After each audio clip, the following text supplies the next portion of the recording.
Bem, então o que a jurisprudência vem decidindo a respeito dessa vedação instituída pelo artigo 497, inciso 3, que envolve magistrados de modo geral, secretários de tribunais, árbitros, peritos e serventuários de justiça de modo geral. Bom, a jurisprudência vem entendendo que, no caso, por exemplo, de juízes ou desembargadores, a proibição só existe se houver potencialidade daquele magistrado vir a atuar no processo onde está sendo realizada a disputa do bem, ou mesmo, no caso de asta pública, onde o bem está sendo oferecido à venda forçada. Então, por exemplo, um juiz de uma vara criminal não teria problema nenhum de concorrer numa asta pública que envolva a venda forçada de um apartamento numa vara civil da mesma comarca. Não haveria nenhum impeditivo do escrevente da segunda civil dar lance num leilão judicial de bem de um processo da sexta vara civil, né? Porque não haveria como esse servidor ou magistrado influir, né, no desdobramento do negócio, né? Ele não teria como ter acesso a informações privilegiadas, porque ele não tem, no caso do juiz, jurisdição sobre os autos, e o servidor ele não tem contato direto com os autos ou ligação direta com os envolvidos nos autos. No caso, então, de desembargadores que têm jurisdição sobre o Estado inteiro, né, não faz o menor sentido se o sujeito potencialmente jamais vai atuar num determinado processo, porque, por exemplo, tem competência em segundo grau na área criminal ou de direito público, ou numa área do direito privado que não possa receber qualquer recurso oriundo desse processo, ser impedido de fazer uma aquisição. Por exemplo, o cara é desembargador de uma câmara criminal no TJ e sabe que existe um leilão judicial de um apartamento numa vara civil de Guarujá, ele pode, sem problema nenhum, dar um lance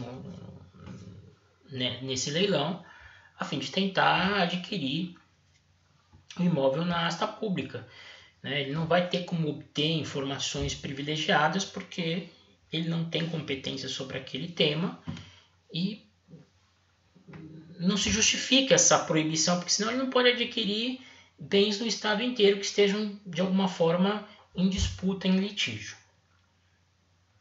Então há que se tomar cuidado e há que se atentar para essa situação, né? A vedação aqui tem sido interpretada como menos rígida do que aquilo que o texto sugere. É preciso, para que exista a vedação, que o juiz ou o serventuário, o perito, o árbitro, o desembargador, de alguma maneira possa exercer uma influência que lhe assegure alguma vantagem na aquisição daquele bem em litígio. Se ele estiver, evidentemente, atuando no processo, ou o processo tramitar na vara em que ele é o titular, evidentemente que ele não vai poder fazer lance, não vai poder adquirir o bem litigioso, porque aí é presumido que ele tem acesso a informações privilegiadas e vai poder obter alguma vantagem com isso.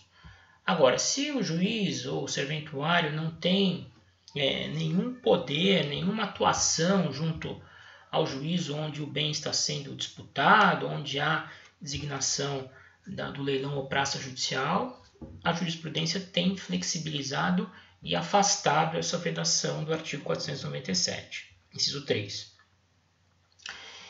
Inciso 4 é o mais simples de ser entendido.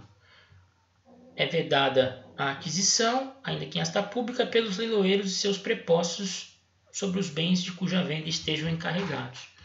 Então, se eu sou da empresa designada para a condução do leilão do apartamento que está sendo vendido forçadamente na segunda vara civil, no processo número 100/2020, evidentemente que eu não vou poder participar do leilão, eu não vou poder oferecer dar lance se eu sou responsável pelo leilão. Afinal de contas, isso comprometeria a própria idoneidade, né, do ato judicial, aí, do ato de execução praticado no processo judicial. Aqui não há maiores comentários a se fazer. O parágrafo único, ele estende as proibições também aos créditos, né? Então, todas essas proibições que nós comentamos aqui não se estendem apenas à venda de bens materiais, móveis ou imóveis. Também venda de créditos sujeitam-se a essas limitações, a estas vedações, no caso. E, aliás, aqui é uma diferença importante que existe entre a limitação do artigo 496 e a do 497. Enquanto a do 496 é uma mera limitação mesmo, uma limitação, digamos, estrito sensu, porque constitui uma situação de anulabilidade do negócio, ou seja, se ele conseguir cumprir se ele cumprir a formalidade de obter a anuência de todos os descendentes do cônjuge, ou mesmo não obtendo, se decorrer o prazo e ninguém se manifestar contra, a venda feita pelo ascendente ao descendente está ok, não vai precisar, não vai sofrer, não corre qualquer risco, né, de ser desfeita. No 497 nós temos uma verdadeira proibição à venda naquelas situações em que o comprador também está encarregado de administrar, de zelar pelos interesses do vendedor, tá certo? Então aqui nós temos uma distinção também. Os casos do artigo 497 geram nulidades insanáveis que poderão ser reconhecidas a qualquer tempo, que não se sujeitam à prescrição, que não podem ser convalidadas. Então aqui a restrição, a limitação, ela é mais severa. Não há como se superá-la, é um óbice intransponível, ok? Bom, e para terminar a aula de hoje, nós vamos falar sobre a venda de parte indivisa em condomínio. Assunto tratado pelo artigo 504 do Código Civil. O que diz lá o legislador no 504? Não pode um condômino em coisa indivisível vender a sua parte a estranhos, se outro consorte a quiser, tanto por tanto. O condômino, a quem não se der conhecimento da venda, poderá, depositando o preço, haver para si a parte vendida a estranhos, se o requerer no prazo de 180 dias, sob pena de decadência. Parágrafo único. Sendo muitos os condôminos, preferirá o que tiver benfeitorias de maior valor e, na falta de benfeitorias, o de quinhão maior. Se as partes forem iguais, haverão a parte vendida os comproprietários que a quiserem, depositando previamente o preço. Bom, parece complicado, mas não é. Bom, antes da gente analisar propriamente a limitação do artigo 504, nós precisamos identificar previamente o que se trata de parte indivisa em condomínio. Bom, primeiro, o que significa condomínio? Condomínio significa copropriedade, quando a coisa é de domínio de mais de um proprietário. Vamos citar aqui como exemplo 3 irmãos que herdam uma casa do pai falecido. Temos aí um condomínio exercido pelos 3 irmãos sobre o bem recebido em herança do pai falecido. Os condomínios eles podem ser pró-indiviso e pró-diviso.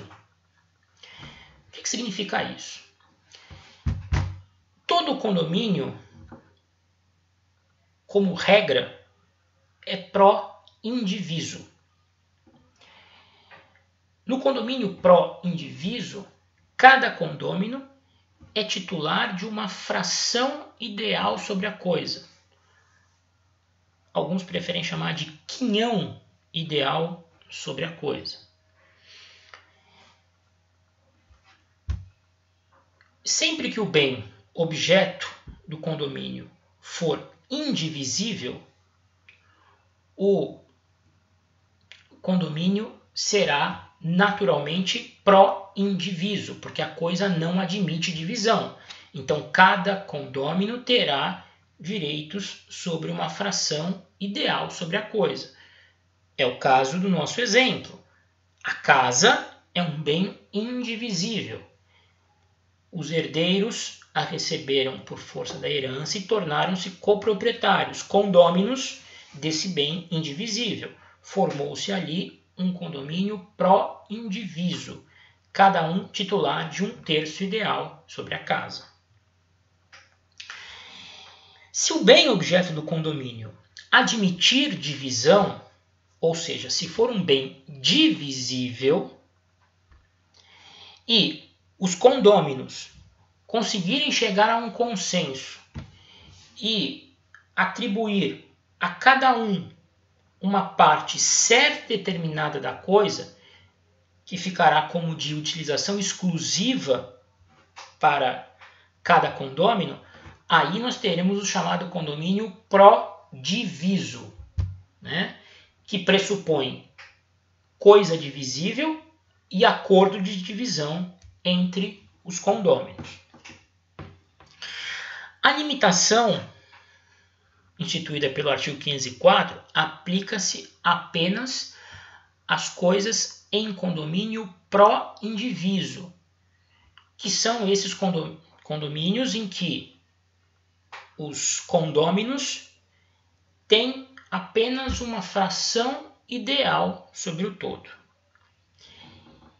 Estabelecida essa premissa, nós encerramos o vídeo e no próximo eu explico como é que vai se aplicar essa limitação do 504.